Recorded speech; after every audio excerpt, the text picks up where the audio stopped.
Students कैसे हो आप सब। Welcome back again to your channel. आज हम लोग फार्माकोलॉजी का लेक्चर नंबर जो आगे स्टार्ट करने वाले लेक्चर नंबर 5, जिसमें आज हम लोग कवर करने वाले हैं मेटाबॉलिज्म के बारे में। तो मेटाबॉलिज्म की जो कहानी है, जो एक लंबी से हेरा फेरी वाली मूवी की कहानी मैंने आप लोग से रिलेट की थी, उसी कहानी से एक पार्ट में निकालने वाला हूँ और मेटाबॉलिज्म को समझाने वाला हूँ। ये पार्ट वही है बेटा जहाँ पे जो हमारे श्याम भैया थे ना, श्याम जो चश्मा पहनते हैं, सुनील शेट्टी जी, उनके पास एक कहानी ये आई कि लिफाफा तो इनको मिल गया था। अब जिस बच्चों ने पढ़ा होगा उनको याद जरूर होगा कि ये मैं क्या बात कर रहा हूँ। तो लिफाफा जब मिला था तो इस लिफाफा को इन्होंने पढ़ा था, और पढ़ने के बाद पता चला कि 2 बजे 3 बजे मिलना है उनसे, और मिलने के बाद इस लिफाफा को क्या कर देना है, ध्यान पूर्वक फाड़ देना है। तो मम्मी पापा के हाथ में लगने वाला ये लिफाफा। तो अब इसको फाड़ने का मतलब क्या हुआ? फाड़ने का मतलब हुआ कि मेटाबॉलिज्म, यानी अगर मैं लिफाफा को मानूं तो लिफाफा का स्ट्रक्चर अगर मैंने फाड़ा तो स्ट्रक्चर इसका क्या चेंज हो जाएगा, चेंज हो जाएगा। तो हम लिफाफा को यहाँ पे समझ रहे थे ड्रग की तरह। तो ड्रग होता है हमारा केमिकल, इसका मतलब ये हुआ कि केमिकल का यानी ड्रग का स्ट्रक्चर चेंज हो जाएगा। तो कौन सा स्ट्रक्चर चेंज हो जाएगा? केमिकल स्ट्रक्चर चेंज हो जाएगा। लो भैया, डेफिनेशन हो गया खत्म। कितना आसान है डेफिनेशन याद करना। यानी द प्रोसेस जहां पे ड्रग की केमिकल स्ट्रक्चर को चेंज कर दिया जाए, अल्टर कर दिया जाए, उसी को कहते हैं मेटाबॉलिज्म। क्यों? कितना सरल है ये डेफिनेशन। अब इसके बाद डिटेल चलते हैं। तो डिटेल करने से पहले मैं थोड़ा सा आपसे रिपीट करवाऊंगा आपको कि यार हम लोगों ने पढ़ा क्या था। हम लोगों ने पढ़ा था कि ये जो ड्रग मॉलिक्यूल होती है ना, ये हमारे सेल को क्रॉस करती है मेरे भाई, और सेल को क्रॉस करके पहुंच जाती है कहाँ? खून में। यानी गरम गरम खून में पहुंच जाती है। लो, खून में पहुंच गई। अब जैसे ही खून में पहुंच जाती है, इस प्रोसेस को हम कहते हैं एब्जॉर्प्शन। सर, इस चीज को क्या कहते हैं? एब्जॉर्प्शन। अब एब्जॉर्प्शन के बाद ये ब्लड के थ्रू बहुत जगह पे पहुंच जाती है, और ये बहुत जगह मतलब ऑर्गन्स होते हैं। क्या होते हैं भैया? ऑर्गन्स होते हैं। इस प्रोसेस को हम लोग कहते हैं डिस्ट्रीब्यूशन। क्या कहते हैं भाई? डिस्ट्रीब्यूशन कहते हैं, जो कि हम लोग ने पढ़ लिया था। अब ये डिस्ट्रीब्यूशन के बाद की घटना मैं आपको यहाँ पे थोड़ा सा बताने वाला हूँ, ध्यान से समझना एकदम प्यार से।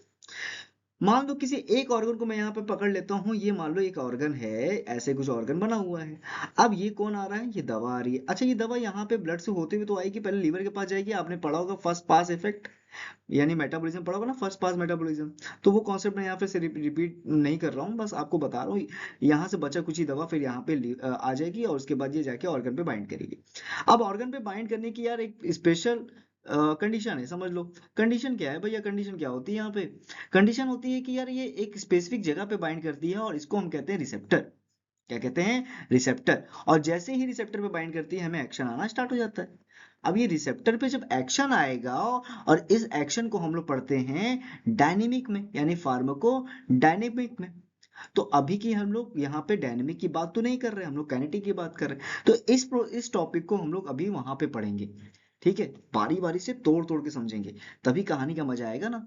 हाँ, तो डायनेमिक को अभी रहने देते हैं। ठीक है, अभी हम लोग काइनेटिक पढ़ रहे हैं, तो काइनेटिक में चलते हैं। अच्छा, काइनेटिक में हम लोग क्या करने वाले हैं भैया? देखो, रिसेप्टर से अगर दवा बाइंड की है तो एक्शन आएगा, ये बात कंफर्म है। लेकिन क्या हो जाए कि रिसेप्टर से जो दवा है ना, ये देखो रिसेप्टर है, देखो। और ये देखो दवा, ये देखो ऐसे बाइंड कर गई। अब दवा जो है रिसेप्टर से ऐसे बाइंड की है, और ये इसका साथ छोड़ ही नहीं रही है, यानी लंबे समय तक ये दवा इस रिसेप्टर को पकड़ी हुई। तो क्या होगा हमारी बॉडी में? एक्शन के साथ साथ धीरे धीरे जब लंबे समय तक बाइंड होगा, तो ये दवा जहर हो जाएगी, टॉक्सिक हो जाएगी। अब हमारा इंजीनियरिंग ये कहता है कि इस दवा के इस स्ट्रक्चर को, जो ऐसा है, इसको तोड़ दो। ऐसे ऐसे तोड़ दो, कुछ किसी तरह से तोड़ो, कोई भी तरीका लो, तोड़ दो, इसको तोड़ दो। बस, इसी तोड़ने को हम मेटाबॉलिज्म कहते हैं। समझ गए? अब ये टूटा कैसे? ये टूटा कुछ केमिकल्स की वजह से और कुछ एंजाइम्स की वजह से। पूरी बात समझ लो एक बार में, फिर हम लोग डिटेल करने वाले हैं। तो केमिकल और एंजाइम आएंगे जो इसके केमिकल स्ट्रक्चर को थोड़ा बहुत चेंज कर देंगे। और जैसे ये चेंज हो जाएंगे, तो आपको पता है कि ये ड्रग हमारी सेल को क्रॉस करने, ब्लड में जाने के लिए क्या थी बेटा? नॉन पोलर थी, जिसको हम दूसरी भाषा में कहते हैं, क्या कहते हैं, क्या कहते हैं? अनआयोनाइज्ड कहते हैं। लेकिन जब मेटाबॉलिज्म हो गया, और इस मेटाबॉलिज्म का दूसरा नाम मैं यहाँ पे लिख रहा हूँ बेटा, ध्यान से समझना, इसको कहते हैं बायो ट्रांसफॉर्मेशन। क्या कहते हैं? बायो ट्रांसफॉर्मेशन, जिसमें केमिकल और एंजाइम्स की वजह से स्ट्रक्चर चेंज हो जा रहा है, और दवा नॉन पोलर से बन जा रही है पोलर, जिसको हम दूसरी भाषा में कहते हैं आयोनाइज्ड, या तीसरी भाषा में कहते हैं हाइड्रोफिलिक। और फिर ये हमारे बॉडी में जैसे स्वेट है यानी पसीना, यूरिन है, इनके थ्रू में घुल जाती है इनमें और हमारे बॉडी को छोड़कर बाहर निकल जाती है। इसको हम कहते हैं एक्सक्रीशन। तो खैर हम लोग अभी मेटाबॉलिज्म पे चल रहे हैं और हमारी कहानी होने वाली है मेटाबॉलिज्म की, यानी कौन ऐसे केमिकल हैं, कौन से ऐसे एंजाइम हैं जो दवा के स्ट्रक्चर को चेंज करके यानी बायो ट्रांसफॉर्मेशन को कंसीव करवा रहे हैं। फिर एक्सक्रीशन में हम लोग पढ़ेंगे कैसे नॉन पोलर से पोलर बन जा रहा है। पूरी कहानी एक बार में क्लियर है, एक दो बार वीडियो देखना और एक चीज क्लियर हो जाएगी। बाकी आगे चलते हैं, डिटेल करते हैं। तो भाई सबसे पहली बात आती है मेटाबॉलिज्म की। लो भाई मेटाबॉलिज्म समझ लो कैसे होता है। देखो वही मैंने बोला, केमिकल अल्टरेशन करो या बायो ट्रांसफॉर्मेशन करो बॉडी के अंदर, तो क्या करना है, मेक नॉन पोलर को क्या कर देना है बेटा, बोलो बोलो बोलो भाई, पोलर कर देना है। यानी अनआयोनाइज को क्या कर देना है, आयोनाइज कर देना है। कॉन्सेप्ट क्यों करना है भाई, क्योंकि आयोनाइज दवा आराम से हमारे पानी उनी में घुल जाएगी, यानी स्वेट वगैरह में, यूरिन में आराम से मिल जाएगी, हमारे बॉडी को टाटा गुड बाय कह देगी, यानी मम्मी को पर्ची का कोई पता नहीं चलने वाला है। बात करते हैं मेटाबॉलिज्म की सबसे पहली जगह जो सबसे ज्यादा प्राइमरी होती है, वो होती है लीवर। याद रखना, लीवर, यही पढ़े होगे ना फर्स्ट पास इफेक्ट वगैरह में पढ़ाया है मैंने। तो भाई लीवर तो याद हो जाएगा। और कई जगह होती है जहां से मेटाबॉलिज्म होता है, क्योंकि वहां से भी केमिकल और एंजाइम्स निकलते हैं, जहां जहां से निकलते हैं वहां वहां मेटाबॉलिज्म हो सकता है। तो जगह देख लो, किडनी है, इंटेस्टाइन है, लंग है, प्लेसेंटा है। ठीक, लेकिन मोस्टली कहाँ है, लीवर। तो याद रखना है लीवर, लीवर तो जरूर याद रखना है, लीवर बहुत इंपॉर्टेंट होता है। चलो आगे बढ़ते हैं। अब जरा इस फिगर को देख लो, यहाँ पे फेज 1 फेज 2 बात किया गया है, कुछ एंजाइम्स के नाम लिखे हैं जो आगे आगे क्लियर हो जाएंगे। लो भाई बाहुबली जी की फोटो और यहाँ पे कुछ चीजें मैं समझाऊंगा, ध्यान से देखना। तो यहाँ पे कुछ दवाएं दी गई हैं जिनका आपको थोड़ा याद करना है। ये है दवाएं जो एक्टिव ड्रग होती हैं और ये दवाएं हैं एक्टिव मेटाबोलाइट। अब एक्टिव ड्रग और एक्टिव मेटाबोलाइट को समझाने के लिए मैं बस एक एक आपको फिगर दिखा रहा हूँ। ये फिगर देख रहे हो ना, बाहुबली जी की फिगर, मूवी देखी होगी, जरूर देखी होगी आप सभी ने। करना है क्या, मूवी तो देखते हो।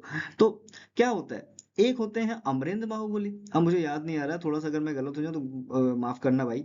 अमरेंद्र बाहुबली और महेंद्र बाहुबली ऐसे होते हैं ना। तो पापा जी अमरेंद्र हैं और महेंद्र कौन है, उनके बेटा जी हैं। तो पिताजी को हम कहेंगे मेन हीरो, मेन हीरो यानी original hero, OG, the OG कहते हैं ना, ओजी ओजी, ओजी लोजी नहीं, ओजी मतलब ओरिजिनल। तो ये अमरेंद्र जी ओजी हैं यानी ओरिजिनल हीरो हैं। अब इनके जो मेटाबोलाइट हैं यानी महेंद्र बाहुबली, ये हैं इनके बेटा जी, यानी ये एक्टिव मेटाबोलाइट है। समझ गए क्या होता है एक्टिव ड्रग और एक्टिव मेटाबोलाइट। यानी एक्टिव ड्रग ओरिजिनल ड्रग होती है और उसी ड्रग का अगर कोई और फॉर्म आया तो उसको हम एक्टिव मेटाबोलाइट कहते हैं। अब ये दोनों फॉर्म हमारे बॉडी में थेराप्यूटिक इफेक्ट दिखाएगी, यानी कुछ ना कुछ इलाज करवाएगी। तो ये एग्जांपल्स हैं जिसको आपको लर्न नहीं करना है, ये एग्जांपल्स पे एमसीक्यूज लगाने हैं ताकि ये इंपॉर्टेंट, इनमें से जो एग्जांपल्स होंगे वो आपके लर्न हो जाए, यहाँ पे घुस जाए एकदम दिमाग में। ठीक है, बहुत सिंपल सी चीज है, बार बार रटोगे ना भूलोगे। तो क्या करना है, देखना है, एक दो बार पढ़ना है, उसके बाद एमसीक्यूज लगाने हैं, ये सारी चीजें छप जाएंगी यहाँ पे, परेशान होने की जरूरत नहीं होगी। चलो आगे देखते हैं। यहाँ पे कुछ कॉन्सेप्ट आता है इनएक्टिव ड्रग का। इनएक्टिव ड्रग को क्या मतलब है, इनएक्टिव ड्रग को हम प्रो ड्रग भी कहते हैं। प्रो ड्रग वो होते हैं, प्रो ड्रग मतलब होता है बेटा प्रिमिटिव ड्रग, यानी ऐसी दवाएं जो हमारी बॉडी में जाके एक्टिवेट हो जाती हैं, यानी हमारी बॉडी में गई, एंजाइम से कुछ ना कुछ उनका मेल मिलाप हुआ और वो एक्टिवेट हो गई। एक्टिवेट का मतलब है वो सक्रिय हो गए और अपना काम स्टार्ट किए। तो कुछ एग्जांपल्स हैं जो आपको याद रखना है। प्रोगोनिल का एक्टिव फॉर्म होता है साइक्लोगुआनिल, आसाइक्लोवीर का होता है ट्राइफॉस्फेट लग जाता है उसके नाम के आगे। तो ये एग्जांपल्स हैं जो आपको बहुत आसानी से लर्न हो जाएंगे क्योंकि काफी ज्यादा मिलते जुलते नाम होते हैं। जैसे यहाँ देखो, डिपेफ्रिन है तो एपिनेफ्रिन है। ठीक है, नाम बहुत मिलते जुलते हैं, एक ही दो बार पढ़ोगे ना सारी बातें याद हो जाएंगी। ठीक है, वीडियो बड़ा करने का कोई मतलब नहीं है, तो मैं सारी ड्रग्स को नहीं पढ़ रहा हूँ, लिखा हुआ है, नोट्स बना लेना। ठीक है, नाम फिर से देखो मिलता जुलता है, तो कुछ ही नाम के अलग होते हैं, थोड़ा सा नाम प्रोनाउंस करने में अलग हो जाते हैं, बस उन्हीं को ये ध्यान देना है। जैसे यहाँ पे क्लोबिडिग्रोल को थायो मेटाबोलाइट्स में रखा गया है, तो बस इन्हीं एक आध उठ होंगे यार, ज्यादा नहीं होते, तो इनको याद करना आसान होता है। चलो आगे बढ़ते हैं। अब बात करते हैं हम कुछ नए टॉपिक्स में, drug undergo the first pass metabolism. कुछ दवाएं होती हैं जो सबसे ज्यादा फर्स्ट पास मेटाबॉलिज्म करती हैं, जिसकी बात हम लोग पिछले लेक्चर में भी किए थे, यहाँ पे और डिटेल कर रहे हैं। तो इन दवाओं को भैया ओरल तरीके से मत देना, सीधी सी बात है। अरे उन जो दवाओं का लीवर दुश्मन है ना, लीवर क्या कर रहा है ना, देखो लीवर क्या कह रहा है, लीवर कह रहा है भैया दे के दिखाओ, तुम दे के दिखाओ ओरल, मैं तुरंत इसको पचा दूंगा, मैं तुरंत पचा दूंगा। यानी यहाँ पे ये ना, ये जो बैठे हैं ना भाई साहब, ये शैतान है, शैतान की तरह काम कर रहे हैं। तो आप क्या करोगे, ऐसी दवाओं जिनका फर्स्ट पास मेटाबॉलिज्म बहुत तेज है, यानी लीवर जिसको बहुत पसंद करता है, उसको क्या करना है, उसको देना ही नहीं है ओरल फॉर्म में, मत देना, गड़बड़ा जाएगा। तो अब इसको हम क्या कहते हैं, इसको हम फर्स्ट पास इफेक्ट भी कहते हैं, प्री सिस्टमिक मेटाबॉलिज्म कहते हैं। ये बात हम लोग पहले भी देख चुके हैं। ये कैसे होता है, इंटेस्टाइन, पोर्टर ब्लड और लीवर के द्वारा होता है। लीवर हमारे यहाँ पे प्राइमरी साइट होता है, जैसे हम लोग पहले भी देखे हैं, राइट। कुछ पुरानी चीजें हैं जो रिकॉल कर रहे हैं आपको, ठीक है। यहाँ पे एग्जांपल्स ऑफ ड्रग्स हैं, वरापामिल, सल्ब्यूटामॉल, ये सारी भी बातें हम लोग कर चुके हैं, ठीक है। आगे जाके ये सारी दवाओं के फॉर्म पढ़ना है तो अपने आप ही याद हो जाएगा कि किन दवाओं को ओरल फॉर्म में नहीं देना होता, ठीक है। तभी तो वो ओरल फॉर्म में नहीं आती। देखते हो ना, कुछ दवाएं होती हैं जो ओरल फॉर्म में आती ही नहीं है। क्यों नहीं आती, रीजन है, उसको दे दिया तो फर्स्ट पास मेटाबॉलिज्म हो जाएगा, बहुत जल्दी हो जाएगा। और जिनकी आती हैं उनको किसी स्पेसिफिक कंडीशन पे दी जाती है। चलो बात करते हैं। तो नेक्स्ट टॉपिक हम लोग थोड़ा सा देख लेते हैं एंजाइम इंड्यूसर और एंजाइम इनहिबिटर के बारे में। चलो भाई, इसको थोड़ा सिंपल वर्ड में समझते हैं, क्या होता है एंजाइम इंड्यूसर, क्या होता है एंजाइम इनहिबिटर। अगर मैंने इसको समझाने की कोशिश की तो आपको मैं बहुत अच्छे एग्जांपल से देता हूँ। मतलब जैसे मान लो कि घर पे क्या होता है कि घर पे जो है, अगर आपकी सिस्टर है, ठीक है, अगर आपकी बहन है, तो बहन जी क्या हो करती है ना कि बहुत सारे काम में सपोर्ट करती है ना। लेकिन वही जो माता जी है ना, अगर माता जी को वो सारी बातें बताओ, ठीक है, तो वो तुमको डांट देंगी, फटकार देंगी। तो बस मैं इसी से आपको एंजाइम इंड्यूसर और एंजाइमेटर समझाता हूँ। देखो, एंजाइम इंड्यूसर वो दवाएं होती हैं बालक, जो कुछ एंजाइम्स को क्या कर देती हैं, स्टिमुलेट कर देती हैं। और स्टिमुलेट करने का मतलब होता है एक्टिवेट करना। और जैसे ही वो एंजाइम्स एक्टिवेट होते हैं, वो दवाओं को खटाखट पचाने लगते हैं। जैसे ही दवा पच जाती है, काम स्टार्ट क्या हो जाता है, वो दवा का एक्शन धीरे धीरे हमारी बॉडी में कम हो जाता है। बात समझ में आ रही। अब इसी को उल्टा कर दो तो एंजाइम इनहिबिटर हो गया। यानी एंजाइम इंड्यूसर को आप मानो अपनी सिस्टर।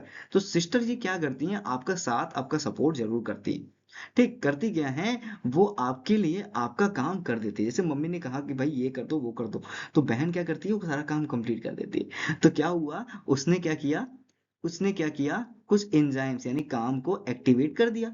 अब जैसे ही एंजाइम एक्टिवेट हो गया, आपका काम तो भाई बच गया। आपको ज्यादा करने की जरूरत है ही नहीं, आप परेशान होने की जरूरत नहीं है, आपको बर्डन नहीं होगा। तो बस वही है एंजाइम इंड्यूसर। यानी ये सारी दवाएं हमारे कुछ बॉडी के कुछ एंजाइम्स को ऐसे एक्टिवेट करती हैं कि जो दवा है वो जल्दी से जल्दी पच जाए और हमारा बॉडी को छोड़कर निकल जाए।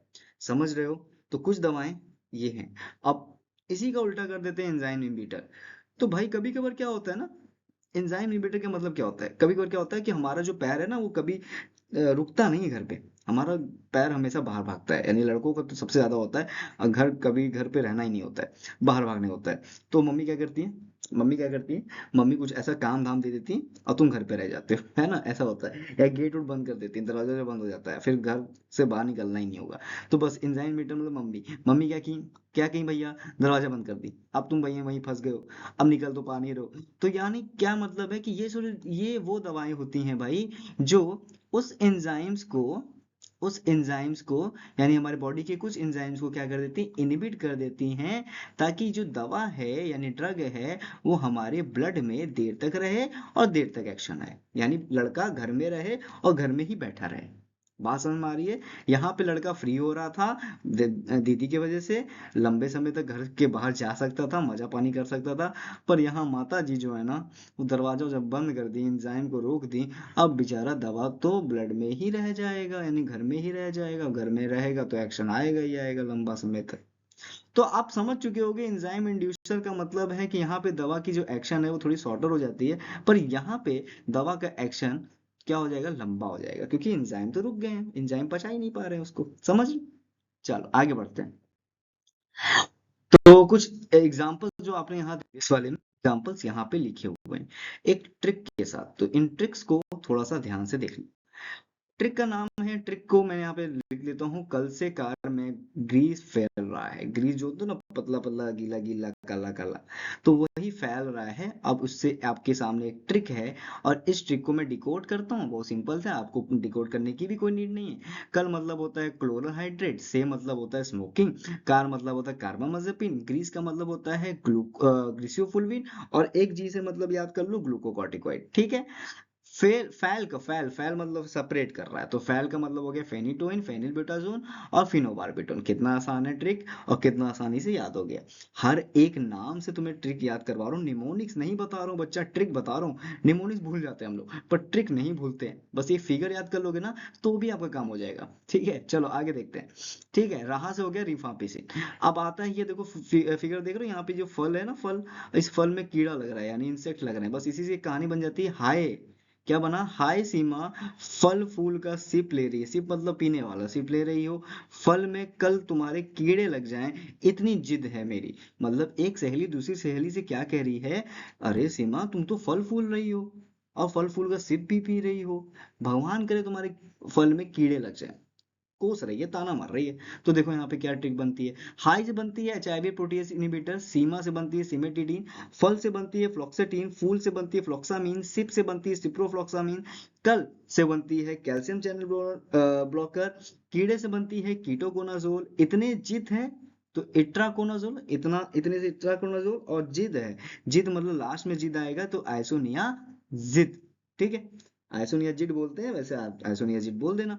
ठीक है, तो ये है आपकी एक प्यारी सी ट्रिक, जिससे होप करता हूँ कि आपको क्लियर हुआ होगा ट्रिक से सारे ड्रग के नाम। आगे बढ़ते हैं। ओके, अब याद करो, मैंने एक जमाने में तुमको अभी थोड़ी देर पहले बताया कि कुछ एंजाइम्स होंगे जो दवा को चेंज कर देंगे। दवा को चेंज करने का मतलब है उनके केमिकल स्ट्रक्चर को तोड़ मोड़ देंगे, यानी उनको नॉन पोलर से बना देंगे पोलर। तो बस उस एंजाइम्स के नाम याद रखना है। एक एंजाइम कैटेगरी होता है माइक्रोसोमल, एक का होता है नॉन माइक्रोसोमल, और इसी को हम कहते हैं MACRSOMAL यानी माइक्रोसोमल। तो माइक्रोसोमल में आता है, ये कहाँ होते हैं कुछ याद करना होगा। ये लोकेटेड होते हैं एंडोप्लाज्मिक रेटिकुलम, लीवर में होते हैं, किडनी में होते हैं, इंटेस्टाइनल म्यूकोसा में होते हैं, और लंग्स में याद होते हैं। ठीक है, तो ये आपसे लोकेशन से जरूर क्वेश्चन पूछेगा, तो फाइंड आउट लोकेशन।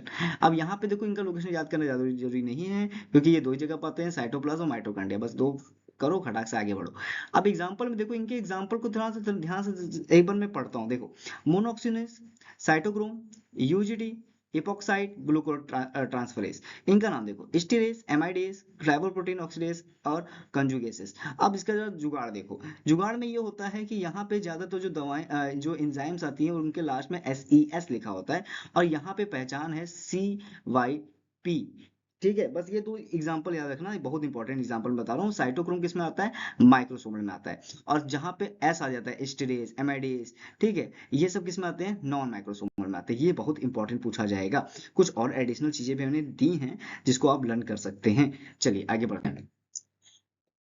सो मेटाबॉलिज्म के लिए आपको बायो ट्रांसफॉर्मेशन करना होगा, और बायो ट्रांसफॉर्मेशन यानी केमिकल स्ट्रक्चर दो प्रोसेस से होता है। बायो ट्रांसफॉर्मेशन को अगर मैं सिंपल भाषा में कहूँ बेटा, तो आप ये कहोगे कि दवा है नॉन पोलर और उसको बना दिया गया पोलर। अब नॉन पोलर से पोलर बनने के लिए दो स्टेप है, ये दो स्टेप आपको ध्यान से समझना। पहला फेज होता है फेज वन, दूसरा फेज होता है फेज टू। फेज वन में क्या होता है, इसको हम कहते हैं फंक्शनल ग्रुप को अटैच किया जाता है फेज वन में। यानी दवा है, मान लो ये दवा है, इसमें कोई फंक्शनल ग्रुप जैसे हाइड्रोक्सी ग्रुप, जैसे अमीन ग्रुप, इनको जोड़ दिया जाता है और दवा का स्ट्रक्चर चेंज हो जाता है। जैसे फॉर एग्जांपल मान लीजिए बच्चा मेरे, ये है दवा, मान लो ये दवा है, इसमें मैंने क्या जोड़ दिया, ओवेच जोड़ दिया, स्ट्रक्चर चेंज हो गया। हुआ ना स्ट्रक्चर चेंज, हाँ, इसी को तो कहते हैं बायो ट्रांसफॉर्मेशन, और यही है फेज वन। लेकिन फेज टू में क्या होता है, कंजुगेशंस लगते हैं, यानी बॉन्ड्स वगैरह सब कुछ आ जाएंगे, अल्टरनेटिव बॉन्ड्स आ जाएंगे, पता नहीं ब्रांचेस आ जाएंगे, बहुत सारे लंबे चीजें हो जाएंगी, और वहां पे होता है फेज नंबर टू। ठीक, फेज वन में क्या होता है, इस दवाओं को यहाँ पे वाटर सोल्यूबल बनाया जाता है और लिपिड सोल्यूबल। लेकिन मोस्टली आप क्या रखोगे, वाटर सोल्यूबल बनाया जाता है। ठीक है, थोड़ी थोड़ी दवाएं लिपिड सोल्यूबल में रहती हैं, पूरी नहीं होती, लेकिन लगभग मान लो यहाँ पे अगर मैं ऐसे कहूँ तो 50% दवाएं यहाँ वाटर सोल्यूबल हो गई, 50% के अप्रॉक्स। लेकिन बाकी दवा को और करना है, अगर अगर वाटर सोल्यूबल हमारे बॉडी से नहीं निकल पा रही है, तो आता है कौन सा रिएक्शन, फेज नंबर टू का रिएक्शन। तो मैं सिंपली अगर बोलूँ तो फेज वन के बाद ही फेज टू होता है। ठीक है, फेज वन में थोड़ा हुआ, फेज टू में पूरा हो गया, और दवा हो गई पोलर। अब दवा पोलर होगी, तुम्हारी बॉडी को छोड़कर बाय बाय कह देगी। चलो नेक्स्ट देखते हैं आगे, इस बात को और क्लियर में समझाया हूँ। ये देखो, डिफरेंस याद रखो, यहाँ पे फंक्शनल ग्रुप जुड़ते हैं, यहाँ कंजुगेशन जुड़ता है, पहली बात। दूसरी बात, वही बात कह रहे हैं यहाँ पे फिर से, यहाँ पे फंक्शनल ग्रुप, यहाँ पोलर ग्रुप को एलिमिनेट करने के लिए लगाया जाता है। बात यहाँ पे करो तो थोड़ा सा वाटर सोल्यूबल है, यहाँ पे हाईली वाटर सोल्यूबल। मैंने बोला ना पोलर, यहाँ पे थोड़ा, यहाँ पे पोलर मोल। यहाँ देखो एंजाइम्स ये होंगे, यहाँ एंजाइम्स ये वाले आते हैं। यहाँ एक्टिव, इनएक्टिव और टॉक्सिक फॉर्म, यहाँ इनएक्टिव रेडी फॉर एक्सक्रीशन, यहाँ तैयार हो जाते हैं निकलने के लिए। यानी क्या हुआ यहाँ पे, दवा थोड़ा सा पोलर हुई, और पोलर का मतलब है वो दवा अपने रिसेप्टर को हल्का सा छोड़ दी।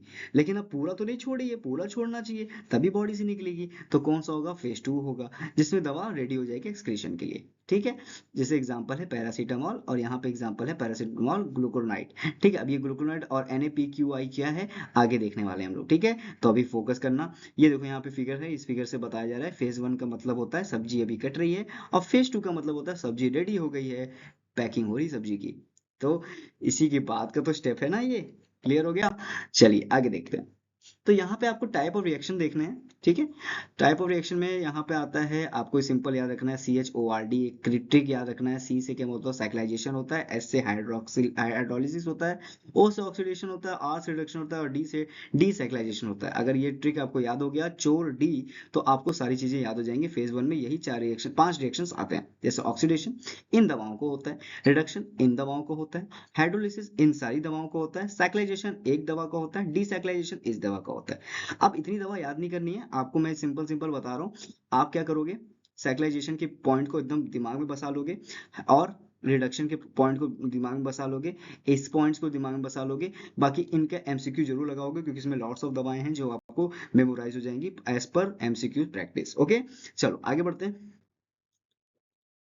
यहाँ पे लंबा सा चार्ट है जो ये कहना चाहता है कि फेज 2 रिएक्शंस में क्या क्या होता है। तो इसमें 3 कॉलम है, कंजुगेशन यानी कौन कौन सा रिएक्शन हो रहा है ये देख रहे हो आप ध्यान से, क्या क्या रिएक्शन इसमें देखने को मिलते हैं, यहाँ पे क्या क्या एंजाइम्स इन्वॉल्व होते हैं वो है, और साथ साथ इसके कुछ एग्जांपल्स हैं। ठीक है, ये सारे एग्जांपल्स हैं, एक बार अच्छे से पढ़ लेना। एग्जांपल्स आपको ही याद करने हैं बच्चा, और एक बार में नहीं याद होंगे, कई बार पढ़ोगे तो याद जरूर हो जाएंगे।